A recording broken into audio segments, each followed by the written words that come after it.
The morning was supposed to be ordinary, but in the blink of a moment, everything shattered. Screens across the world flashed crimson red, stock tickers crashed, banks froze, and digital wallets returned fatal errors. In a luxury high-rise office in London, billionaire financier Julian Myles watched in frozen horror as his empire crumbled. He whispered, "No, this wasn't supposed to happen." In Tokyo, a single mother stared blankly at her phone. Her life savings had vanished. In New York, a broker slumped over his desk as screams echoed across the trading floor. It wasn't just a crash. It was an orchestrated annihilation. And no one saw it coming. Somewhere in the shadows, a cold, unseen hand pulled invisible levers. Panic wasn't spreading, it was detonating. Sirens, heartbeats, screams. This was the moment the global order cracked, and beneath the surface, the architects of the New World waited. Julian Myles had once been untouchable. Crowned by magazines as the architect of modern finance, he built his empire on leverage, influence, and algorithmic mastery. But as his systems dissolved before his eyes, he whispered, This isn't a crash. It's a message." His chief of operations barged in, breathless. "All lines are down. Swiss vaults offline. Tokyo servers, gone." Julian didn't move. He just stared out the window at the burning horizon. Somewhere, someone had pulled off the impossible, a financial kill switch. "Get me Martin DeSantis," Julian said coldly. The name dropped like a bomb. DeSantis was a ghost. A man whispered about in circles of old power, the kind of power not listed in shareholder reports. And if he was involved, then this wasn't just sabotage. It was war. Far beneath Geneva, in a chamber hidden behind biometric vaults and ancient architecture, Martin DeSantis sat in silence. The man was never photographed, never quoted, yet his hand guided more power than most presidents. Dressed in a simple black turtleneck, he sipped coffee in the candlelit room filled with paper ledgers, analog terminals, and ancient tomes. A paradox of old-world secrecy and modern control. A red light blinked on a rotary phone. He let it ring. Then, he answered. No greeting. Just silence. On the other end, Julian said, "You did this, didn't you?" Martin replied, "Not yet." The line went dead. Martin stood, adjusted his cufflinks, and whispered, "Let the cleansing begin." Outside, church bells tolled. Inside, empires fell. Across the globe, world leaders scrambled in bunkered rooms, shouting over static-laced video calls. The U.S. Treasury Secretary demanded answers. The European Central Bank president threatened retaliation. But no one had a target. The system hadn't been hacked. It had been evacuated. Wealth vaporized, not stolen. Trails didn't lead to offshore accounts but into ghost networks, black holes of encrypted silence. Meanwhile, ordinary people began to riot. Supermarkets emptied. Banks boarded up. And amid it all, an anonymous broadcast took over every major news feed. This was never your system. It was borrowed, and now reclaimed. Welcome to the New Order. The screen went black, and silence, that terrible silence, returned. As midnight struck, Julian descended into his private vault below Canary Wharf. Concrete walls, biometric locks, silence. Inside was something older than his digital fortune. Stacks of bearer bonds, ancient gold bars, and one sealed dossier labeled Babel Protocol. His hands trembled as he unlocked it. Within were names, dates, collapse scenarios. Everything had been predicted and planned. His own name circled in red. The others? Ghosts. Titans. Hidden architects dying. People who'd disappeared decades ago. He whispered, "They're real." A hidden key lay inside, engraved with a single phrase, "The first shall fall." And Julian knew in that moment he was no longer a player. He was the opening sacrifice. Julian Myles sat alone in a room of wealth that now felt worthless. The walls around him were made of steel, but his thoughts were unraveling. For decades he had believed he was in control, a master of data, risk, and profit. But in this silence, truth echoed louder than sirens. He wasn't a god of finance.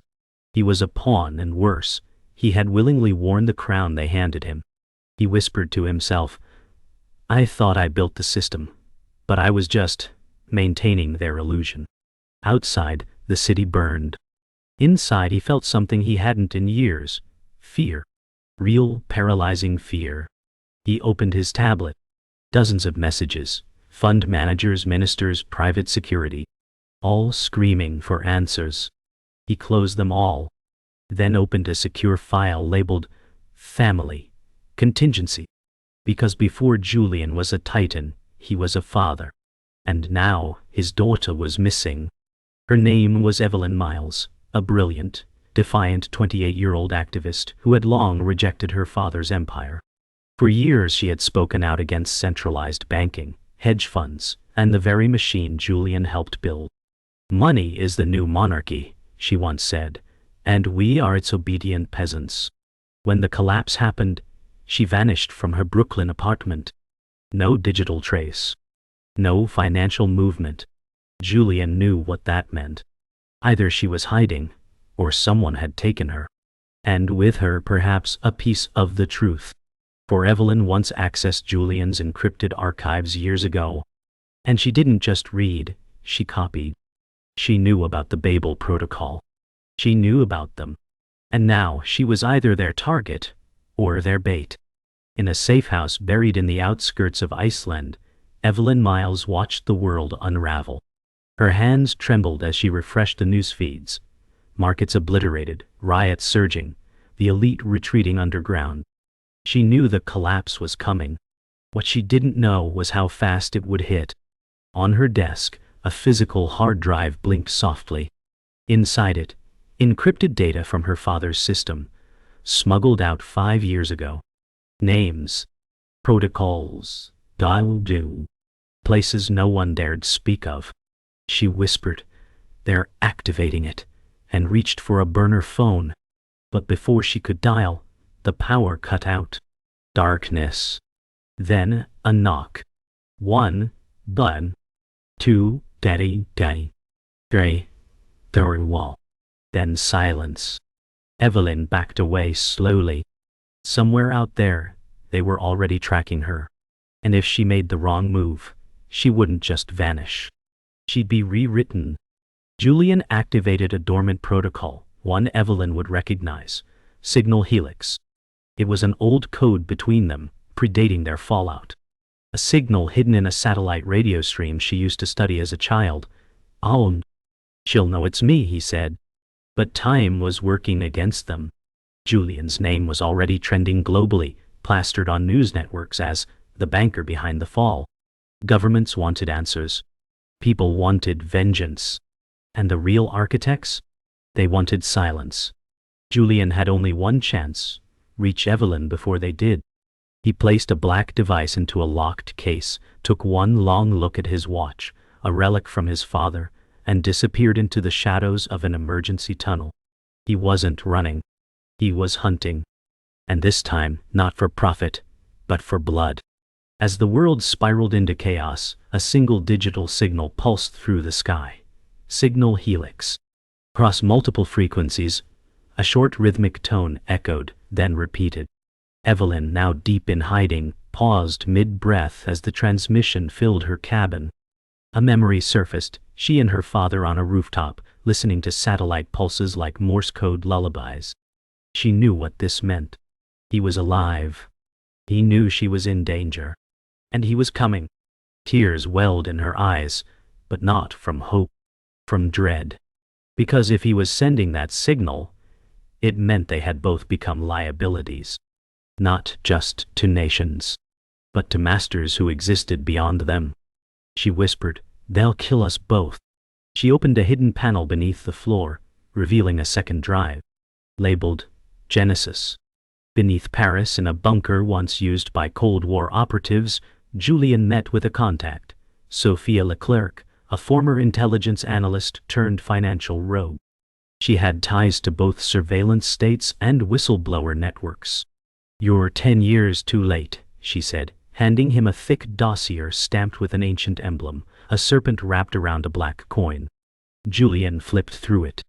Each page revealed historic collapses, 1929, 1971, 2008, all tied to the same invisible circle of names. "They didn't respond to crashes," Sophia whispered. "They caused them. You weren't their king, Julian. You were their leash."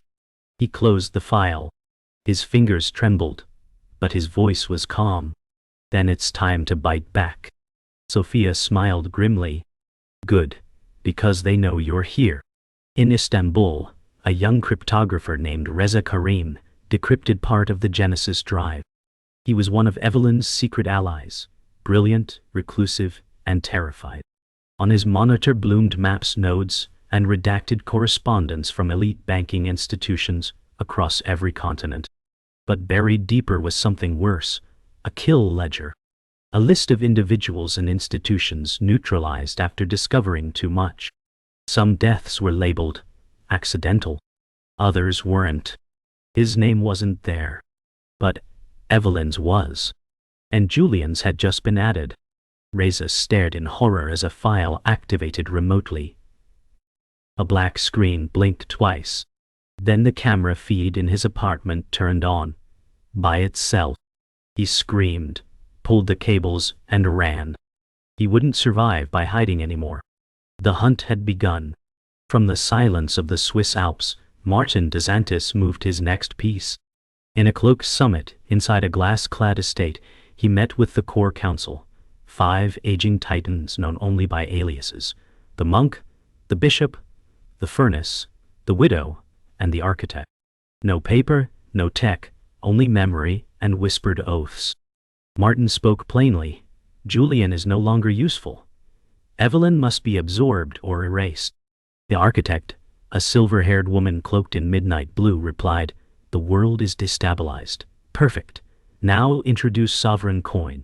The others nodded. One currency, one control, one order. Martin nodded once, then vanished into a coded elevator. The meeting was over. Outside, the snowfall covered a convoy of armored black SUVs. The new economy was coming, and it would not be optional. Evelyn fled Iceland under cover of a magnetic storm. Disguised, she took a fishing vessel to Greenland, then vanished through a diplomatic backdoor arranged by Sophia's contacts. She moved through a world unraveling, nations declaring digital emergencies, blackouts spreading like ink. But even as she ran, she uploaded pieces of the Genesis drive to a secure dark web drop. "We have to scatter the fire," she muttered. In a hidden internet cafe in Morocco, she watched the first part leak and go viral. A document titled, "The Owner's Manual." It exposed the real charter of the International Monetary Federation, a puppet string of banks tied directly to the core council. Within hours, protests ignited. But for Evelyn, the war was just starting, and the hunters were closing in. In Brazil, riots erupted as banks shut down overnight.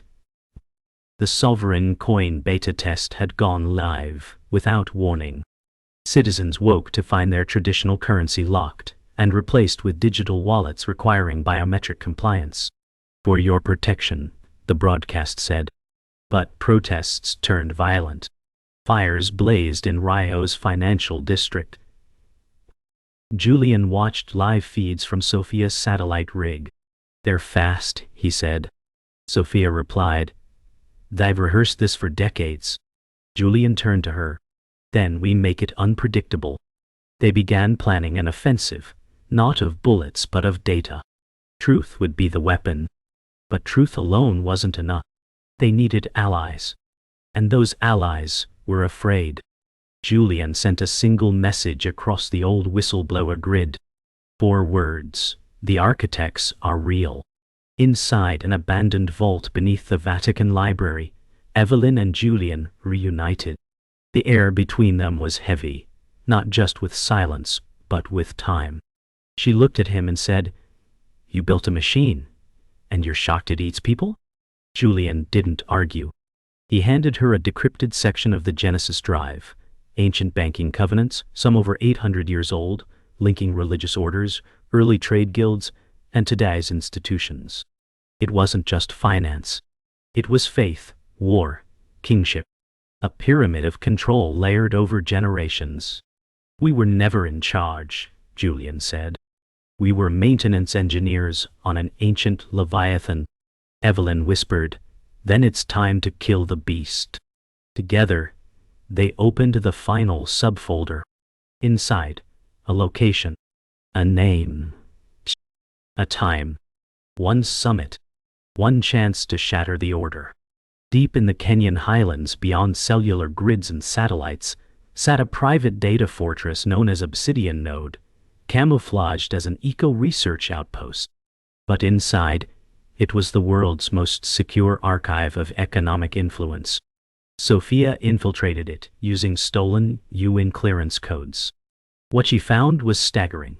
Live behavioral models on entire populations, coded manipulation scripts tied to media cycles, consumer data linked directly to biometric payment chains. And at the core, a real-time algorithm called Veil, programmed to preempt rebellion. They don't just predict dissent, Sophia whispered. They delete it. She uploaded a fragment to Julian. It was the final piece. The machine wasn't failing. It was evolving.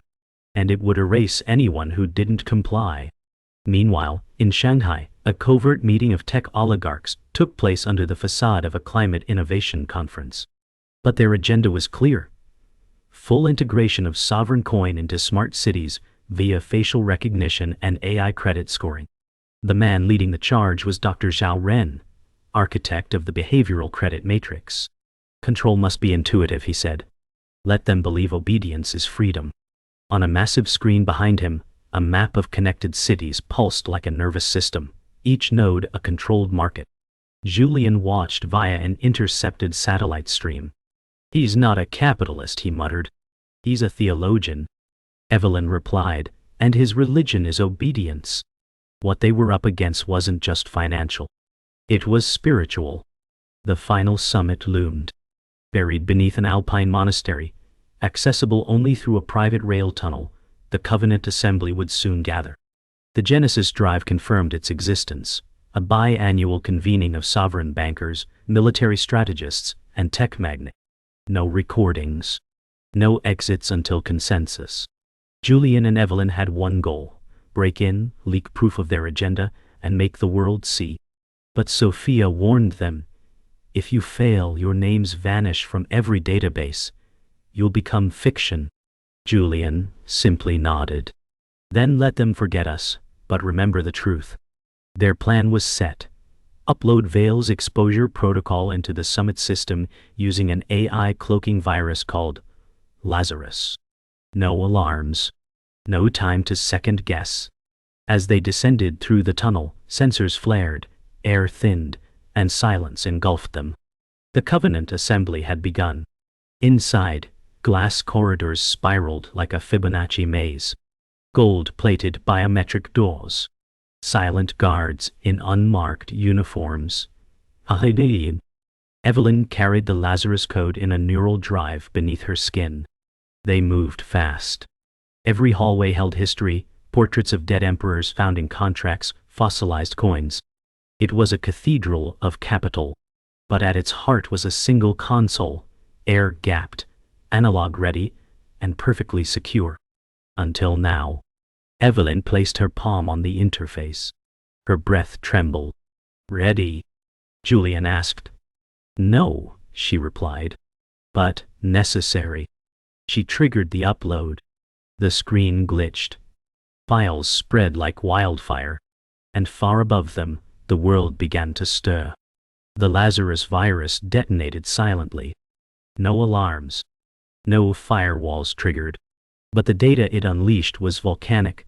Evidence of sovereign coin's endgame, behavioral override, population culling algorithms, planetary asset ownership registered to 13 identities. The files hit the open net in fragments, and within hours, the world ignited. Protests erupted from São Paulo to Sao Paulo. But, within the Covenant Assembly, chaos was methodical. Security protocols failed. Surveillance feeds went black. Then, screens turned on. A live message played from inside the heart of the summit.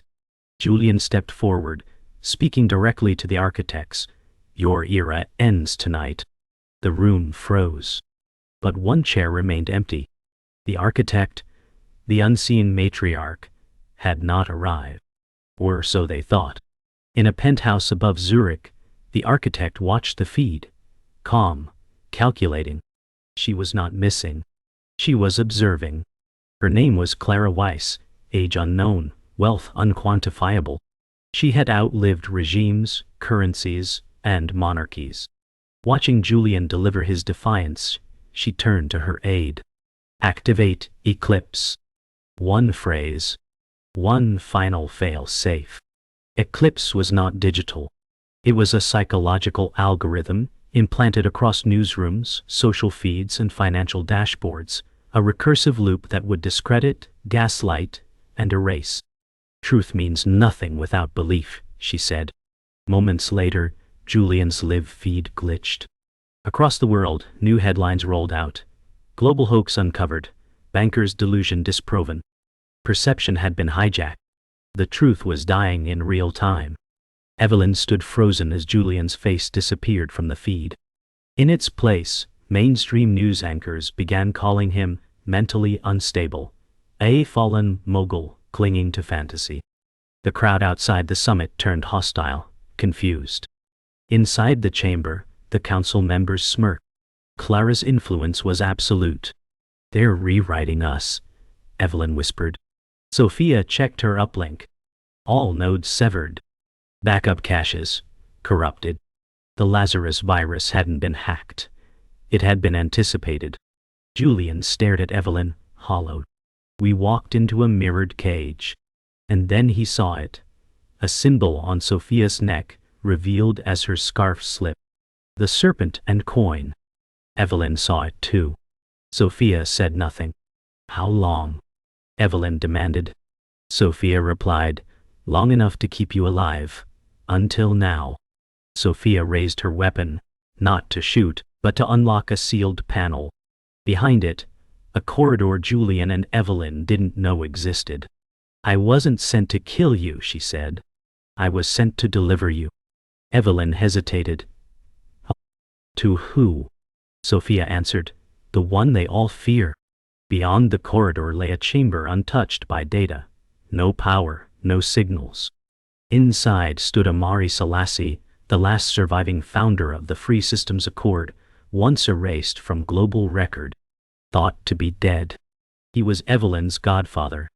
"You uploaded a virus," Amari said, "but they infected belief." Julian stepped forward. "So what now?" Amari smiled. "Now we erase the erasers. We go analog." He pointed to a table, typewriters, printed files, cassette broadcast towers.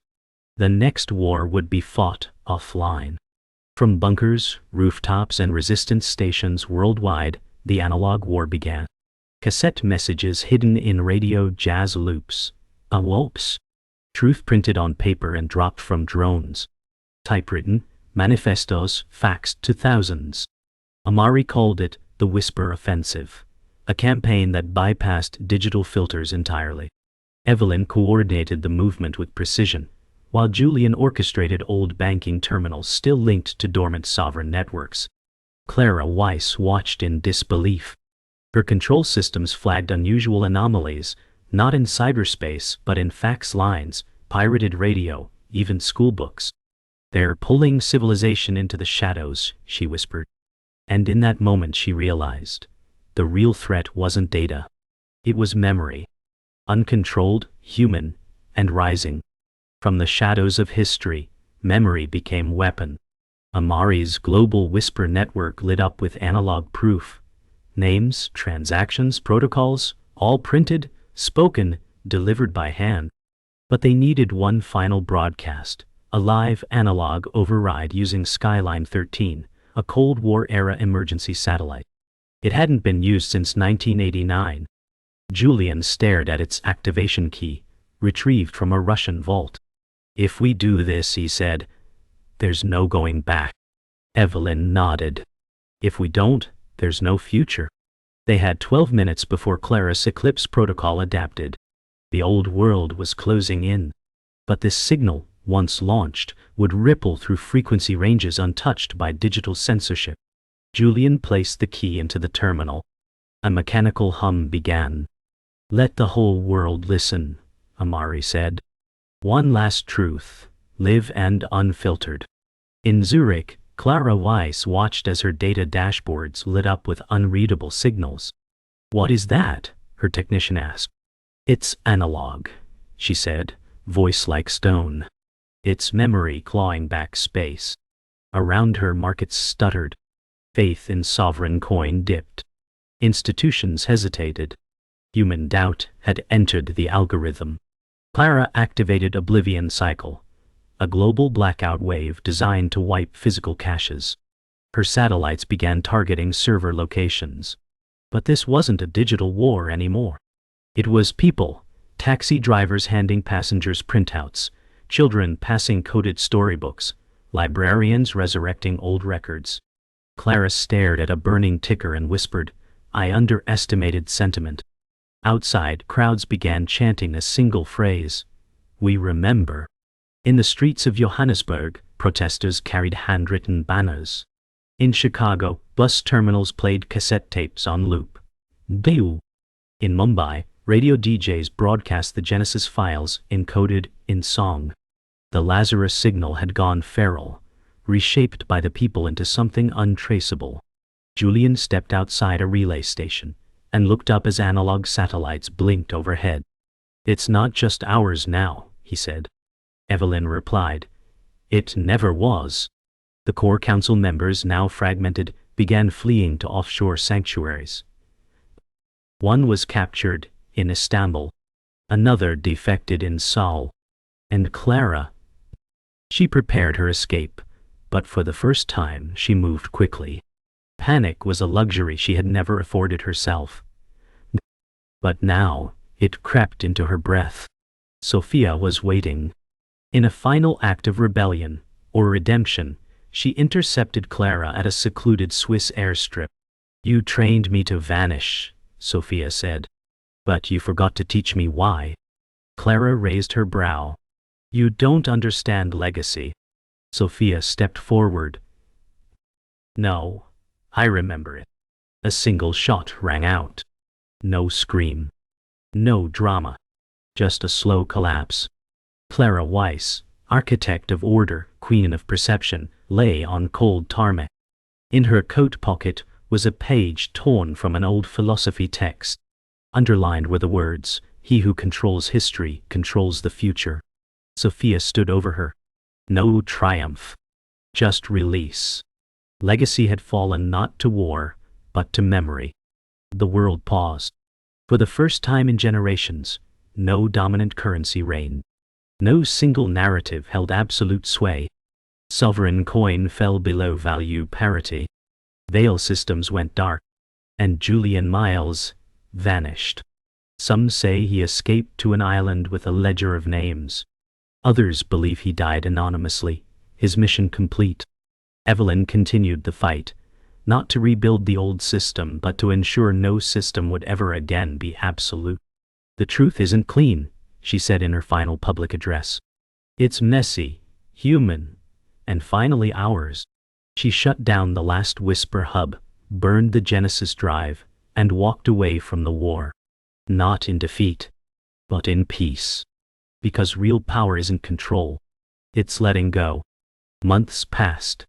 In the absence of centralized control, nations scrambled to rebuild on their own terms. Communities returned to bartering, to trust, to paper trails and oral agreements. A fragile, imperfect web of decentralized economies emerged. No single leader.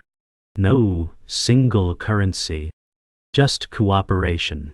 Cautious, human. Evelyn worked quietly in an abandoned university in Lisbon, restoring archives once deleted by eclipse. Children came to learn. Old printers ran again. Outside, murals bloomed on stone walls, messages of remembrance, freedom, and fire. She no longer used her last name. She no longer needed it. She had become an idea, a whisper passed between generations. Build small, build real, she wrote on a chalkboard.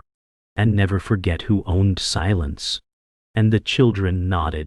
In a desert radio tower outside Marrakesh, Amari broadcasted the final message.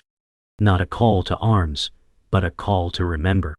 They controlled you not with force, he said into the mic, but with amnesia. They erased the cost of your labor, your dreams, you're dead. Reclaim that, and you're free. The signal traveled across continents, echoed in radios, whispered in alleyways. And then, he shut the station down. Forever. He walked outside beneath the stars, removed the earpiece, and smiled. There would be no sequel. Only stories. Memory would no longer be centralized. It would live where it always belonged. In the hands of people. Amari vanished into the dunes. His voice, though, remained in the static. In forgotten cities, in rural crossroads, in cafes and courtyards and crumbling libraries, people began to talk again. Not online, not encrypted, but face to face. They shared printed pamphlets, played cassette lectures, wrote zines by hand. Banks were replaced by community chests. Trust replaced risk scores. Not all was orderly. Not all was safe. But it was theirs. They joked about the age of architects like a ghost story. Children asked, were they real? And parents would say, they were, but they ended when we remembered our names. No statues were built. No heroes were crowned. Only doorways stayed open a little longer. And beneath all of it, the signal still pulsed, quiet, eternal, human. Far out at sea, on a ship with no flag, an old man stared at the horizon. Julian Myles, presumed dead, erased from every ledger, lived quietly among a crew of nobodies. He taught finance without profit, explained history without power. They called him Professor. He never corrected them. One night, as the stars flickered overhead, a boy asked him, "Did you really break the world?" Julian smiled faintly. "No," he said. "I just told it the truth. It broke itself." The boy didn't understand. Not yet. But one day he might. As dawn approached, Julian stood at the bow, wind in his hair, a letter in hand. Unopened. From Evelyn. He tucked it into his coat, unread, and whispered, "Some things are better left as memory." The camera pulls back. Across the globe, lights flicker in small towns, not in cities. Signals hum in analog tones. Books, not screens, glow under lamps. A new architecture has formed, not clean, not perfect, but a noun. And high above Earth, the forgotten Skyline 13 satellite continues its slow orbit, still broadcasting a single pulse across static and silence. One message. One warning. One promise. The screen fades to black. And then, a whisper. Evelyn's voice. They were never masters of money. They were masters of memory. But now, so are you. Fade out. End. A beat of silence. Then, nothing. Just the sound of breath.